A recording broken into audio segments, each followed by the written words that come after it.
No, we're not fixing. Oh, then go ahead.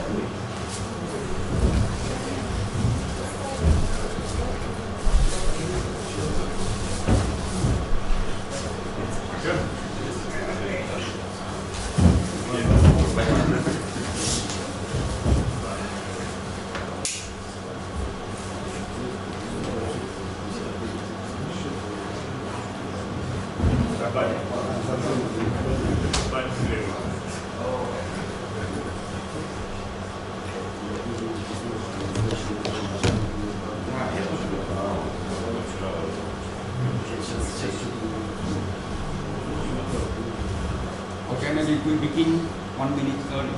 Okay. Before introducing the last speaker of today's morning session, well, there will be some announcement right after the talk. So please do not run away after this talk. Okay? So let me. It's my pleasure to introduce Vesnin from Hyperbolic Institute of Mathematics. The title is Invariants of Hyperbolic Tree Orbiforms Arising from Discreteness Conditions. Thank you very much. Thank you very much for Jonathan. And it's my pleasure to present our analysis of the beautiful place where we are. And I hope this conference will be traditional. And I'm going to talk about some invariants of hyperbolic knots and orbifolds, which arise from necessary discrete conditions for atomic groups. And this is part of a joint work with Alexander Maslay, and it's written from Snowflake Security. And let me tell you that if you think about the three-dimensional hyperbolic space, you can think about model in H3 class and with such type.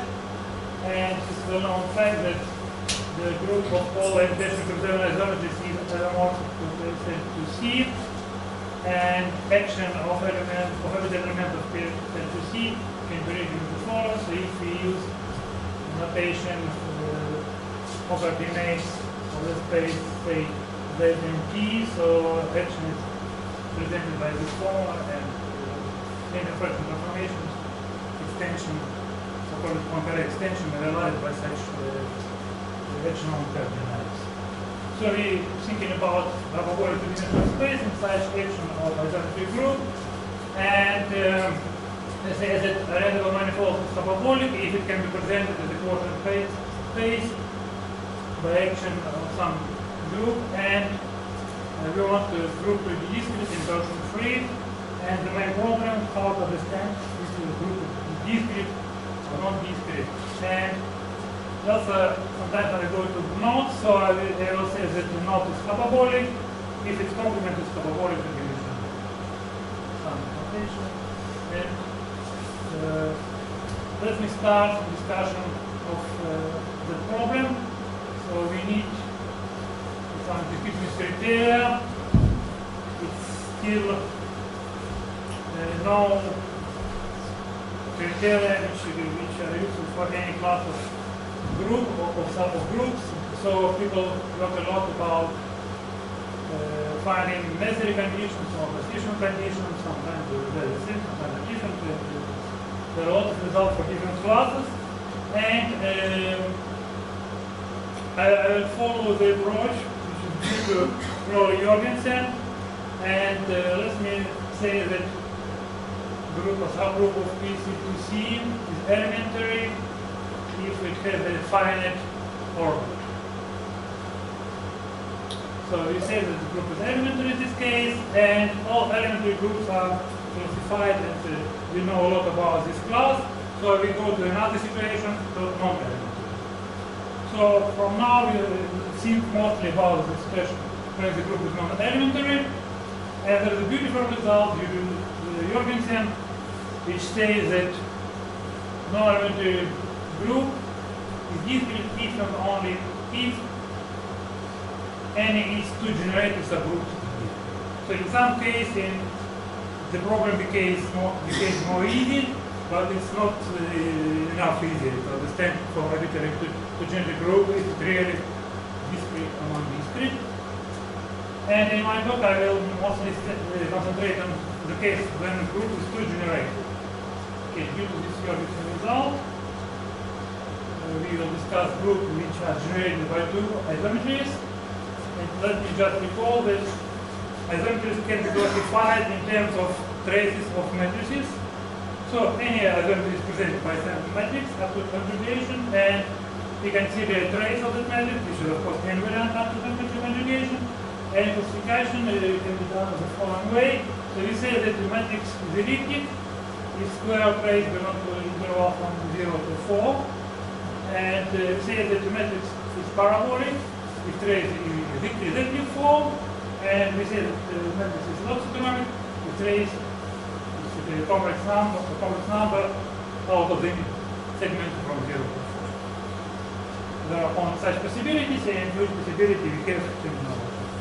And we consider P set, so we say that element of P set will be elliptic, parabolic, or orthodromic if the stream image in SF2 is such type.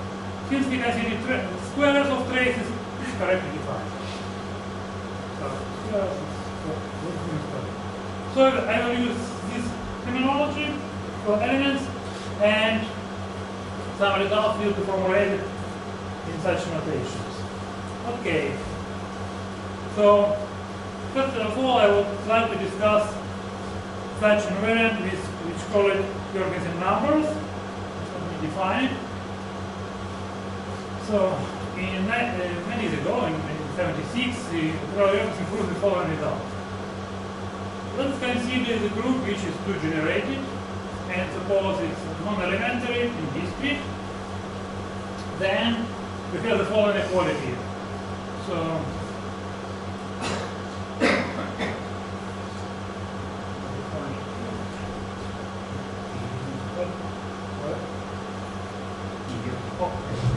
so you have such an equality where is the square of trace of the generator and there is a commutator. So it's necessary condition for non-elementary group, and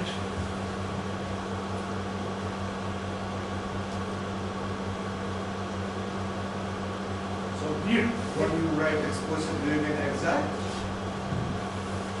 It's law bound is explicit. you cannot change one to smaller number. So It's exact is more adequate. It is there. Okay. It's sharp. It's regarding sharp. Thank you. Okay, so let us use this idea to define the following. So suppose we have two elements from our group, and so for every two arbitrary elements we can calculate this value. And after that, if you consider a group which can be generated by two elements, which is non-elementary, we take just infimum among all such values. So we consider all pairs of elements which can generate our groups, and we take infimum, and let us call this number Jorgensen number.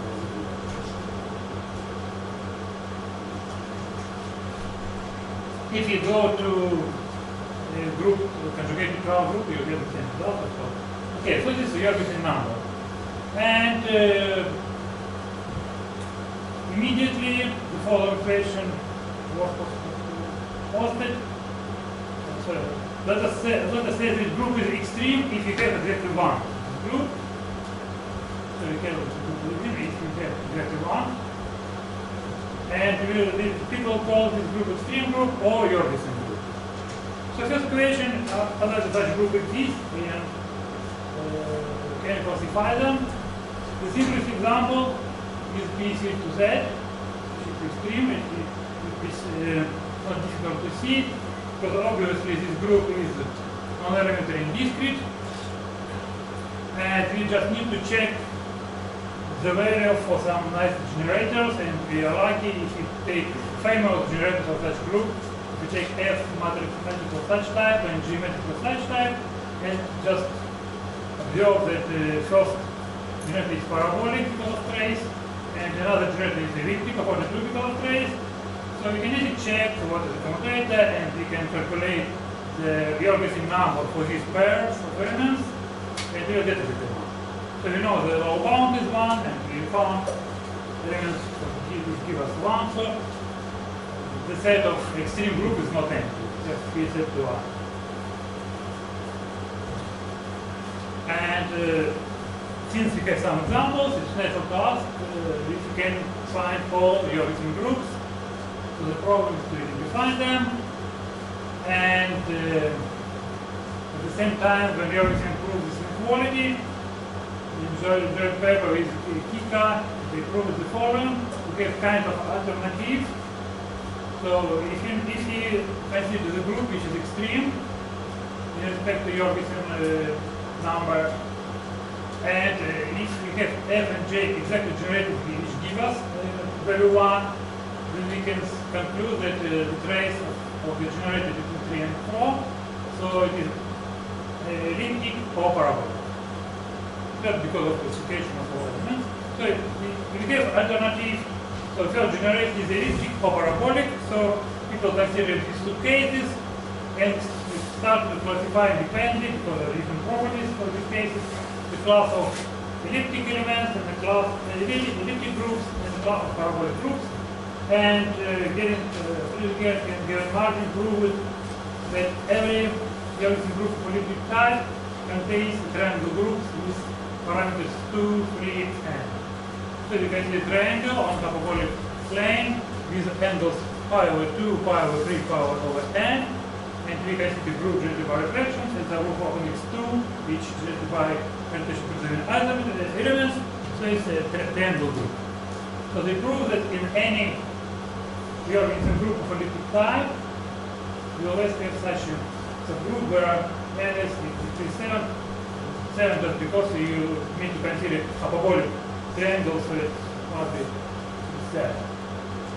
So for this for elliptic case, and moreover, it was possible to classify all extreme groups if you consider PSL to R. Generally, we do everything for C, but for R, in this particular situation, we can say more. So Kika proves that the only extreme subgroups in PSL to R, so the only extreme function groups are exactly triangle groups where n is equal to 7 or n equal to infinity, and this is exactly TC to Z. So the case of function groups is done, and what about other situations? Let's go to parabolic type. So now we can see the groups for which the first generator is parabolic. And there is a very simple observation. If you consider the group where f is parabolic, so you can always conjugate to the element of the form 1, 1, 0, 1. And you take another element, another generator, the arbitrary form, then you can calculate the trace of commutator, and you get that the trace is 2 plus c squared, first square the element of g, and then the Jorgensen number of these two elements, f and j, is exactly modulus of c in this case. And this is a simple observation, but it's also known as the Shimizu lemma, which states that if you use group with discrete, so this element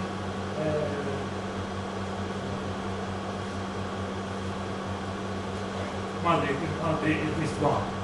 That follows just from the organization. Okay, so if you want to obtain group which has extreme properties in this class, so you need to consider the elements where C is equal to 1 and equal to 1. And this parabolic case was investigated by some people. So they observed that up to conjugation, we can assume that G is taken in such a form. Up to conjugation that can be done. So we have some element sigma here, this complex number, not equal to 0, and also parameter mu. So generator G depends on two parameters, sigma and mu. And by the above observation, we are interested in only situation where model of sigma equal to 1, and suppose this is the complex number with model equal to 1, such a form, where we take minus I exponent I theta, just for convenience, and the following conjecture was stated by Lee, Kochi, and Seta. They conjectured that every parabolic type extreme group is conjugated to the group where mu, quantum mu, is purely imaginary. So generally we have the following situation. We have two complex parameters, sigma and mu, and we understood already that sigma must be 1, the model of sigma must be 1, and they conjectured that also something special about parameter mu is purely imaginary. And they worked on that conjecture for a few years,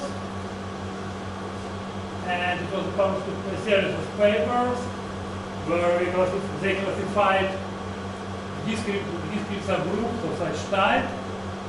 And in this list they found some known groups, and they found presentations of the group using Poincaré theorem about fundamental polyhedron, and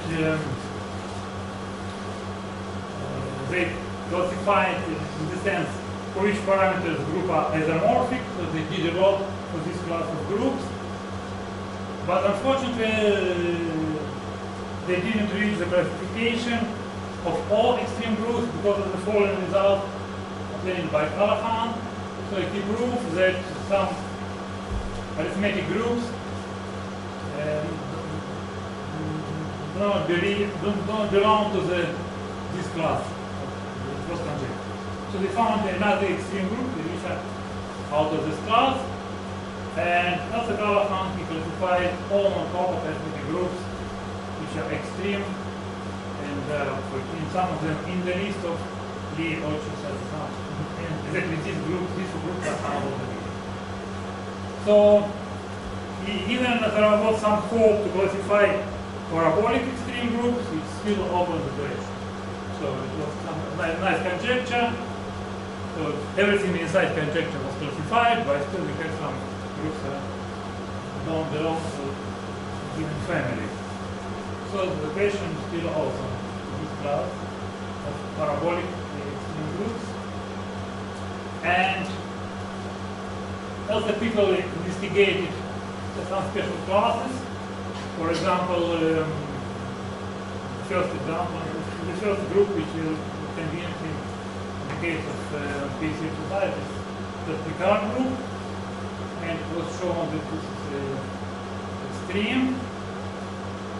And Elsa, Gonzalez Altuna, and Ramirez, they classified all subgroups of Picard group which are extreme. And after that, people started to investigate some groups which are possibly not extreme, but for which we can calculate this York-Missing number.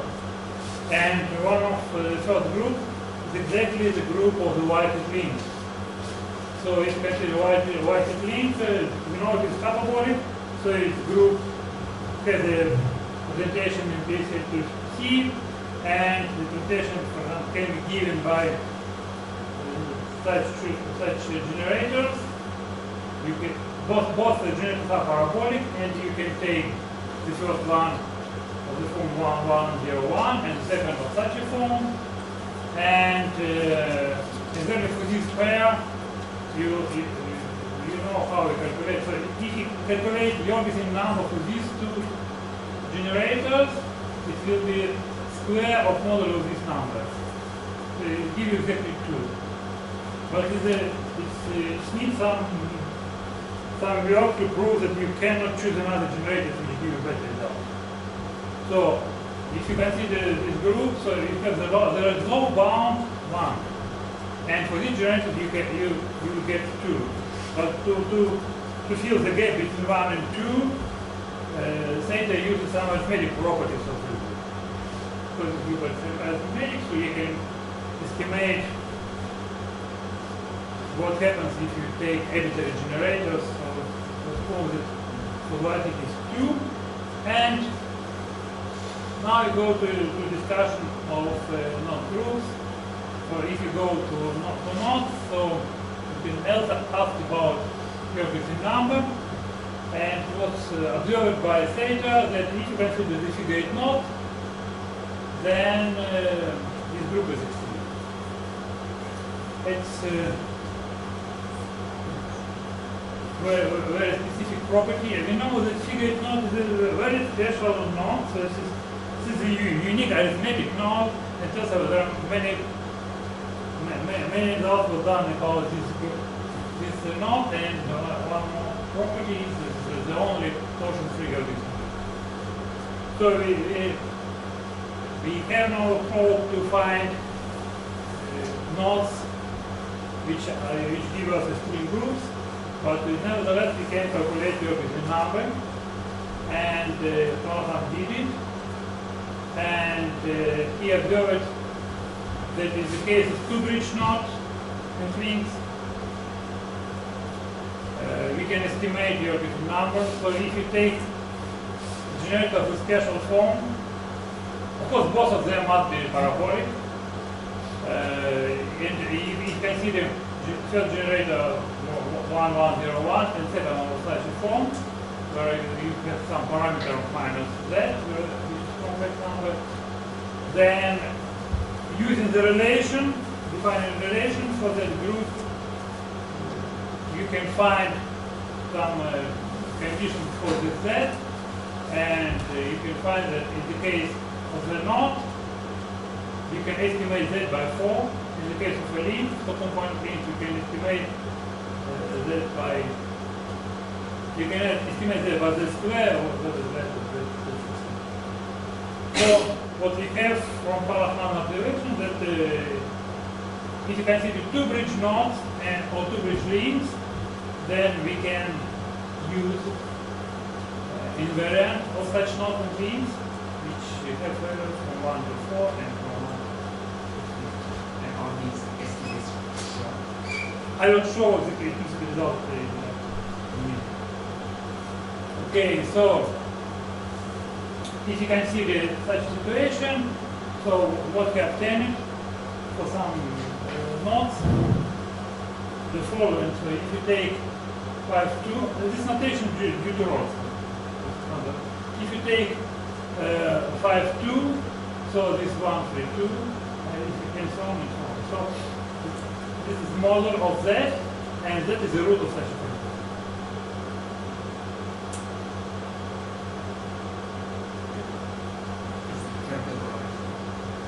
Yeah, of course, yeah. It's exactly, you have group presentation which depends on parameter Z, you can theorize and you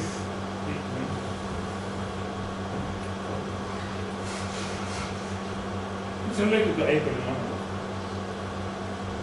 Okay, so for some two-bridge knots, he proved it, and the value of that always gives us upper bound and always a problem to prove the lower bound. And in this situation, we are lucky because that characterizes the size of the cast. So from some geometric investigations, it can be shown from the how it tends from the low. And for proving the result, he used a computer program SnapPia, which admits us to find the size of the cast manifold. So the calculation of the cast divided the situation in two cases. This gives us a bound, and for big values, we obtain the result automatically. For small values, can be done by hand. So everything comes from estimating of the cast. So even yeah, sorry. So is this true for all two bridge nodes or just a few? For all two bridge nodes, we know such an estimate. No, but is it an equality? Because you said It's just for this form only. only. For the figure 8 knot, we know is equal to 1. And we know that he proved that the figure knot is the unique knot in such a property. For all others is bigger than 1. So the cast estimates fail for the remaining knots. Okay, so if you consider the knot complement, you can consider maximum size of cast, and that is exactly give us the shape of the cast. But we need to understand if we can choose another generator which gives a smaller number.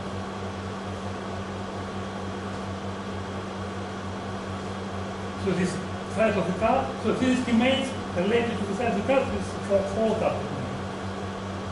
And for topology knot case, it's exactly that.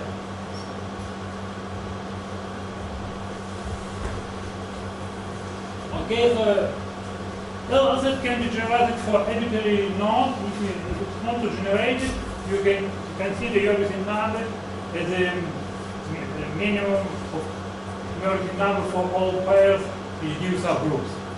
But as I know, nobody calculates such number because that becomes very difficult. Principally, it can be investigated. Okay, and what else? Yeah, let's talk. So is this in attained or not?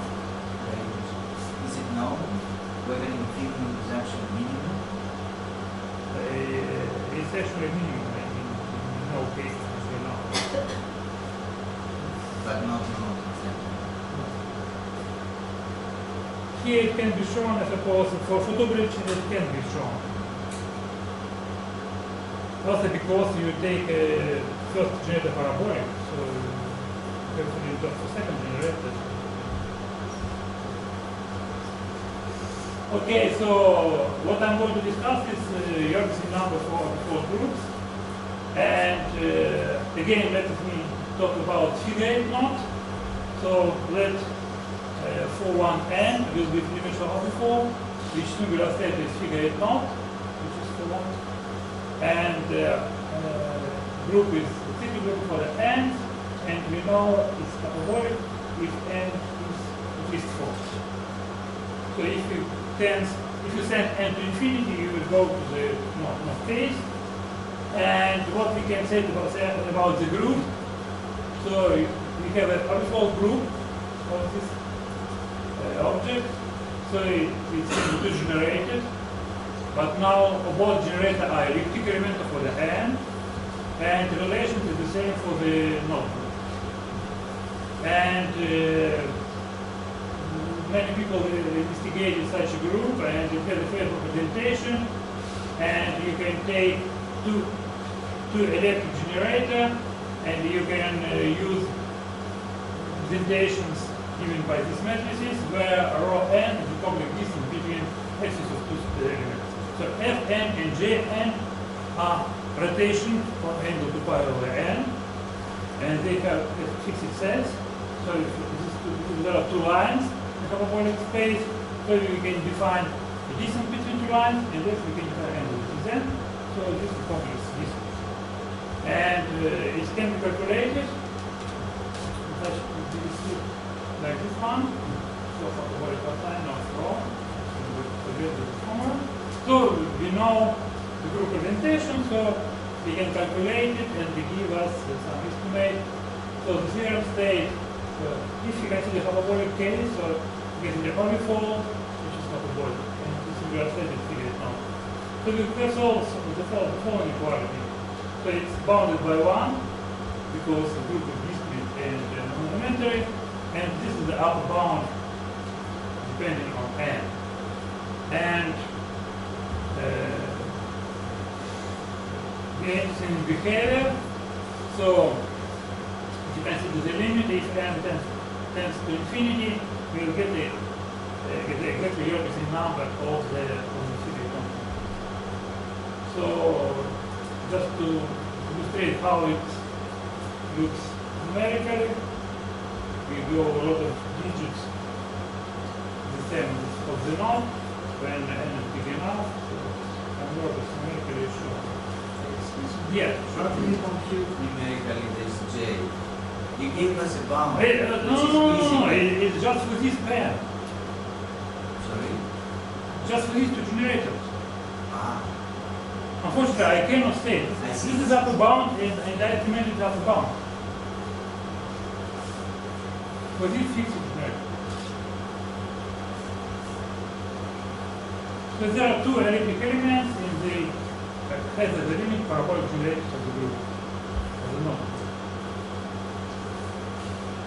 Okay. And similar can be done for other obifolds.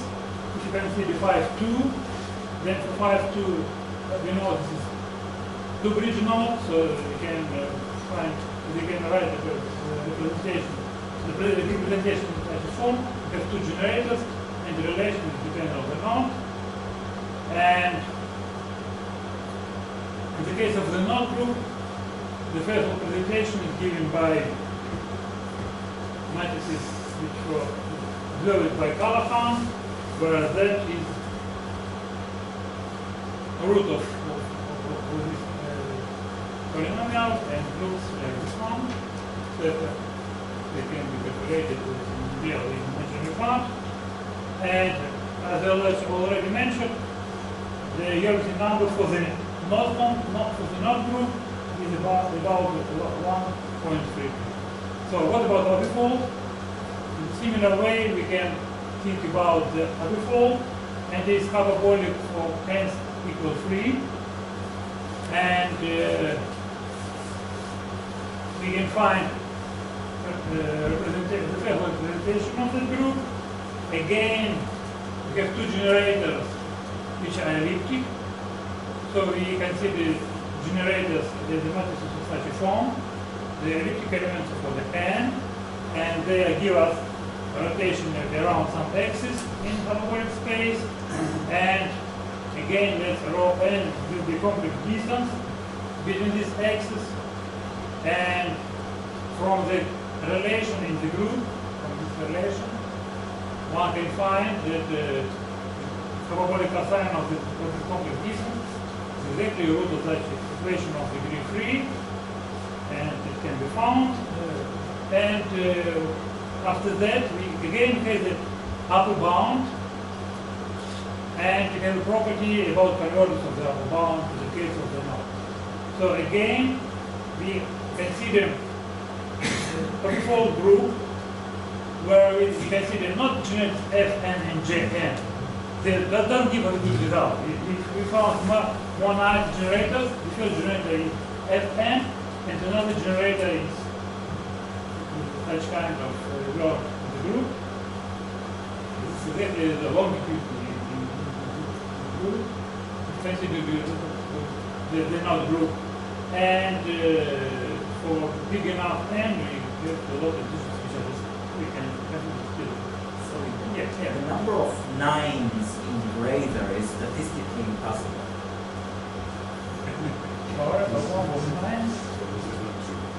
No, something is, it's just statistic, it's strange at least. Why are there so many nines in gray on the sort of upper triangle in this box of numbers?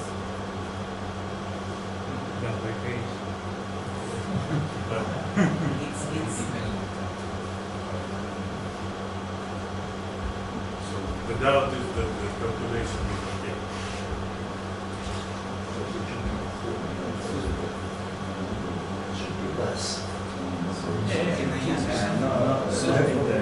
the right hand side, so since Fn and Gn are explicit, the right hand side is a finite function of n that has an asymptotic expansion. Yeah. Explicit asymptotic expansion. Yeah. You can expand Yeah, every sure. entry of Fn as a Sure. exponential times Sure. n, so expanding many. I just wanted to illustrate how it's Sure. It can be estimated analytically, of course, if you want. It's a non-terminating asymptotic expansion, but is it converging? It seems to converge very slowly. It's really what means slowly. It looks like n to the 1/2 or 3/2. It doesn't converge exponentially. Yeah, I don't think it's exponential. So I mean, I just wanted to illustrate that to get only 9 digits, we use about 400,000. That's more like convergence of 1 over n. Something like that. Yeah. No, it can be done, just substitute the formula. I don't know if somebody needs it can be done. So it's just not clear if for real interest or not. It's quite slow. And this element of the y is about half of the longitude. Yes, exactly. If you consider the not group, it's exactly wrong. You can see it's from the relation, of course. It's here.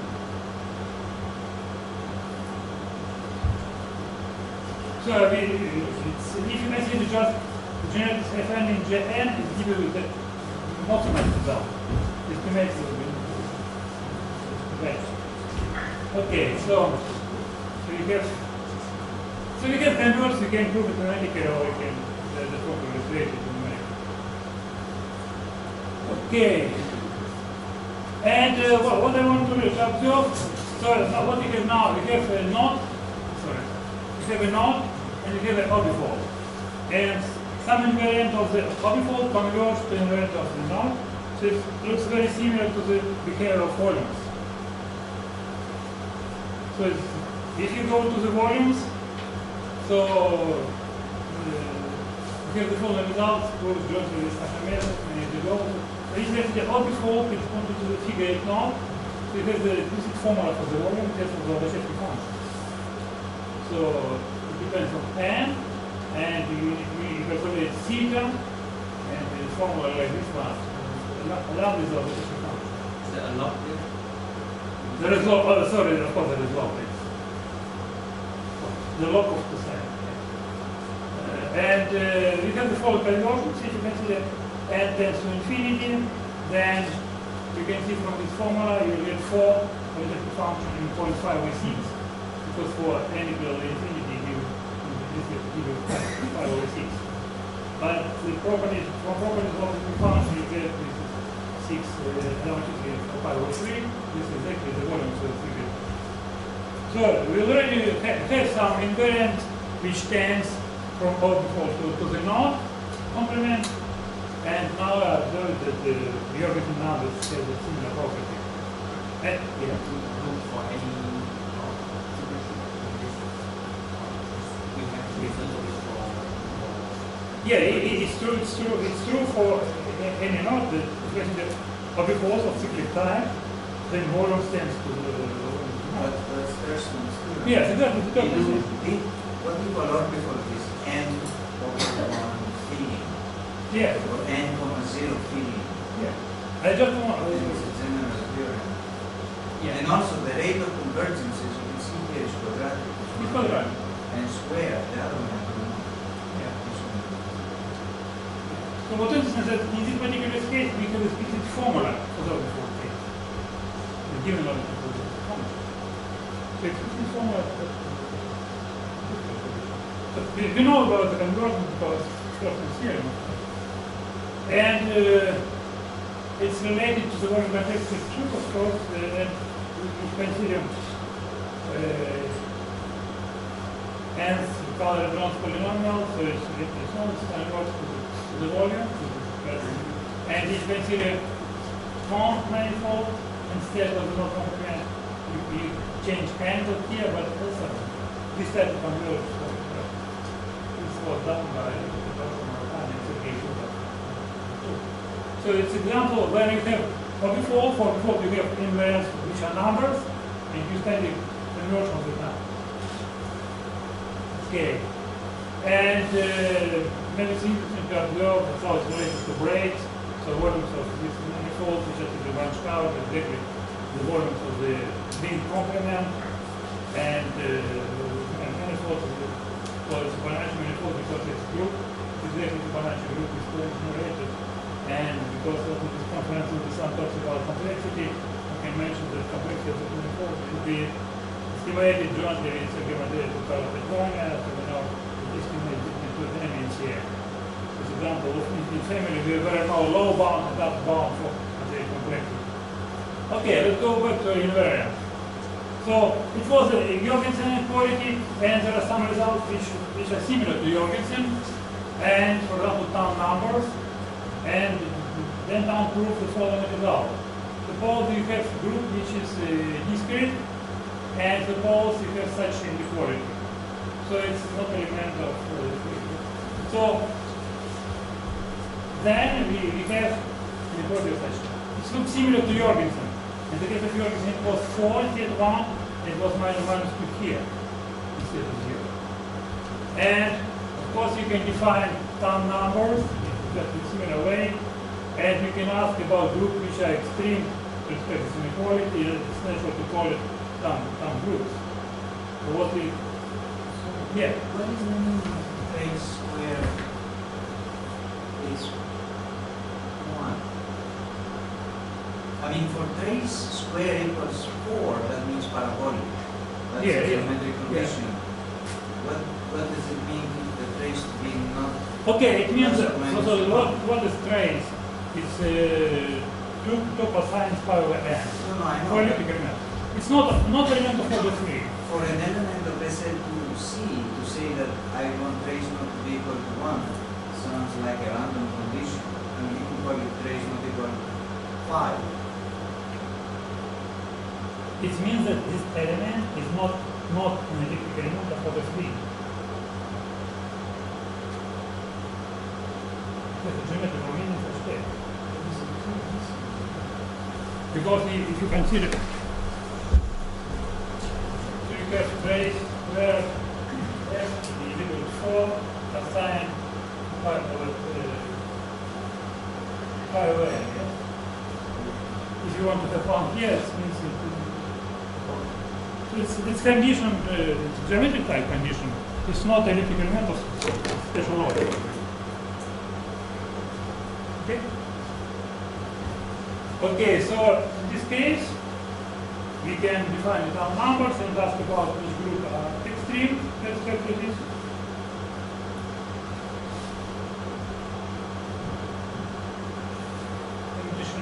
And what we can prove for the figure not, we can prove such type of estimate unknown.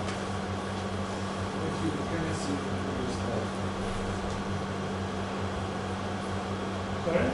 Can I see the previous one? Yes.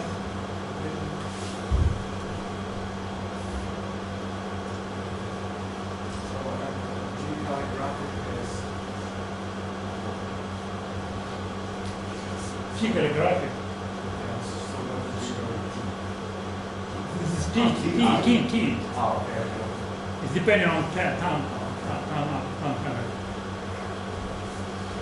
Okay, so we have conditions which look similar to Jorgensen, but just another constant. In Jorgensen case it was 4 and 2, but now we have 1 and 0. And for the figure not, you can estimate. We obtain it lower upper bound, and also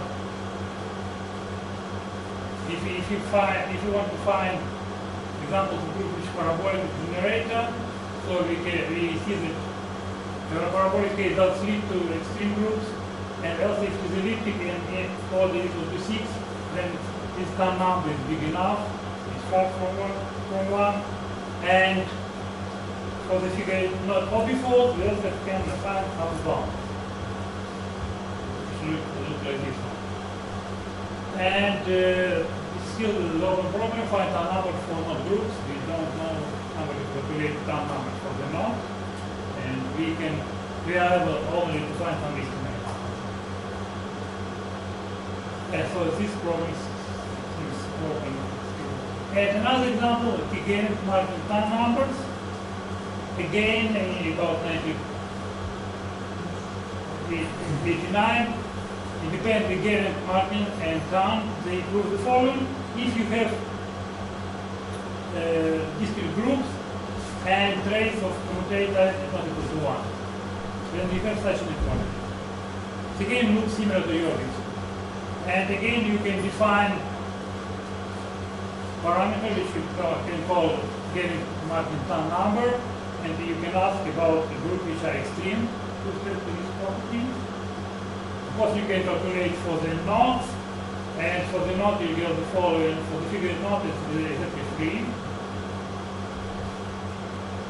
So this group was extreme for your Vesnin number, but not extreme for this number. And what about the manifold discussed?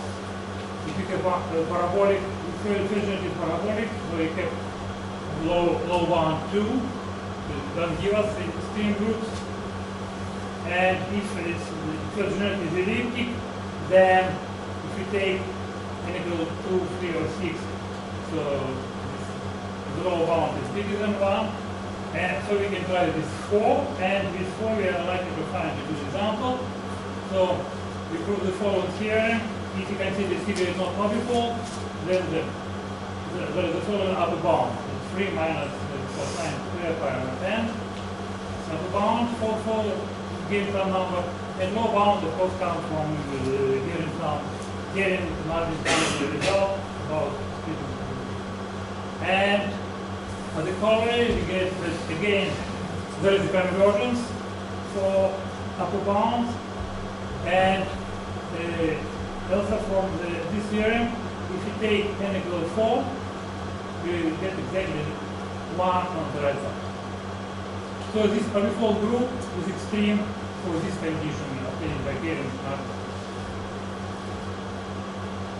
And still there is open problem to identify all Kerin's method groups, which are extreme and significant.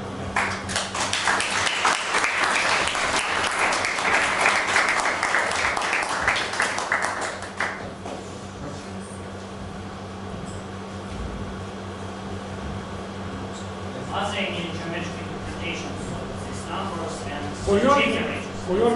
reason, yes. For your numbers, I told you it's the size of the cup manifold. But for others, it's not.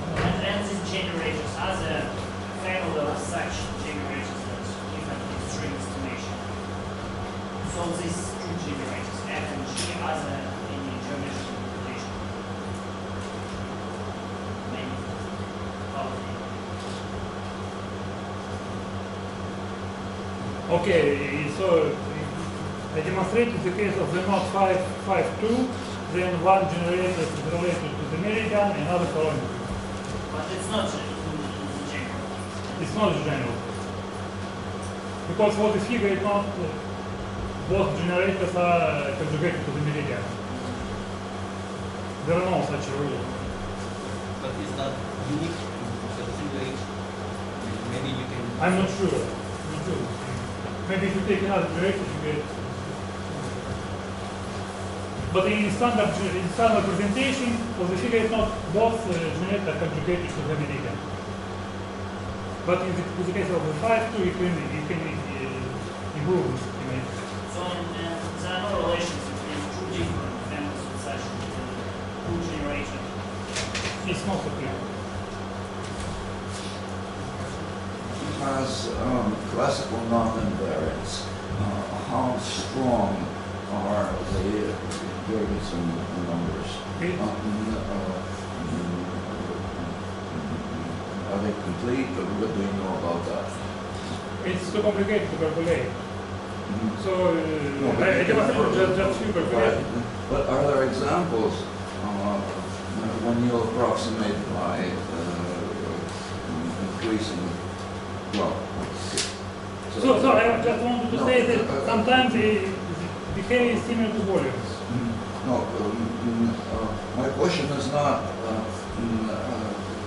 the question of how do you calculate, but is there a mathematical theorem that says that they are not complete invariants, or they are complete invariants, or something like that? There is an example of two knots with the same number. Ah, I see. There is. Any more questions? Then let's bring the speaker again. And important announcement by the organizers. Please speak. Okay, first of all, to reimburse your travel expenses, please bring your boarding passes, and if you don't send us electronic ticket. And give it please to Yana Ilina. Yana, please show yourself. Okay. And you will need to sign some forms. Formal. Okay. We can do it during the week, not to be crowded. Okay. The second one that we plan excursion to Magnitogorsk this Sunday. It's free day for our conference, and who wants to visit it, please, say to it to Yana Elena too. And the third one that on 15th July we will have a conference dinner on the top of the mountain. We will use a funicular there, and it will start at 6 p.m. We will not have a dinner in this restaurant, only on the mountain. And those who want to go there, please say it Yana Elena too. And if you have special request with food, just say it too. Also remind that we need your abstract. Those who didn't send us, please do it, not immediately, but just to do it, we will have it. And in our program, afternoon, we have poster sessions. We just suggest those who not involved in the program in the morning or after lunch, just prepare some posters, and we can schedule you for at most 2 each day, and we will have a possibility to present your talk in poster format. Just say Yana Elena about this. Okay, questions, comments to me for organizers? Okay, thank you.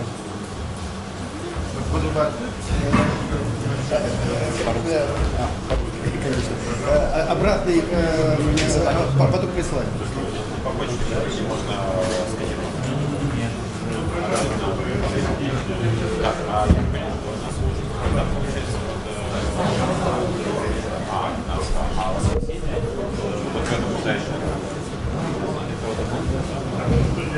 All free of charge, no payment for